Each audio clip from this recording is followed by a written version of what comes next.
సన్నిహిత సంబంధం కలిగి ఉండి ఆ సంస్థ నిర్వహిస్తున్నటువంటి నాట్య కార్యక్రమాలలోనూ సంగీత కార్యక్రమాలను ఇతర కార్యక్రమాలను తరచుగా పాల్గొంటూ మంచి పేరు సంపాదించుకుని ముందుకు సాగుతోంది.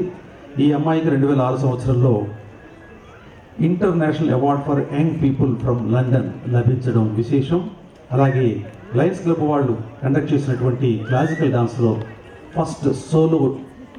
ఫస్ట్ ప్రైజ్ గెలుచుకుంది.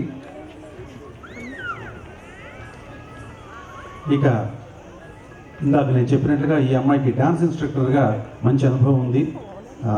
చాలా స్కూల్స్లో మన హైదరాబాద్లో చాలా ఉన్నటువంటి స్కూల్స్లో ఈ అమ్మాయి పనిచేయడం నాట్య అనుభవం సంపాదించింది. ఈరోజు తన శిష్యుల్ని కొంతమందిని తీసుకుని వచ్చి వాళ్లకు వేదిక మీద నర్తించేటటువంటి అనుభవాన్ని కలిగించేటటువంటి ఉద్దేశంతో వారందరినీ ఇక్కడికి తీసుకొచ్చింది. ఈరోజు వీళ్ళంతా చిన్నారులు, వారిలో భయం పోగొట్టడానికి, వాళ్ళని ప్రోత్సహించడానికి మీ అందరికీ నేను చేసే మనవి ఏంటంటే ప్రతి అంశం తర్వాత వాళ్ళను మీ ఆశీర్వచనాలు కరతాళ ధనులతో తెలియజేస్తూ ఉండండి. మరి మొదటి అంశంగా సిద్ధి బుద్ధి ప్రదాత అయిన ఆ విఘ్నేశ్వరుణ్ణి ప్రార్థించేటది. భజమానస విఘ్నేశ్వర మనిషం అంటూ ఆ మహా గణపతిని స్తుతించు ప్రదర్శించే అంశం.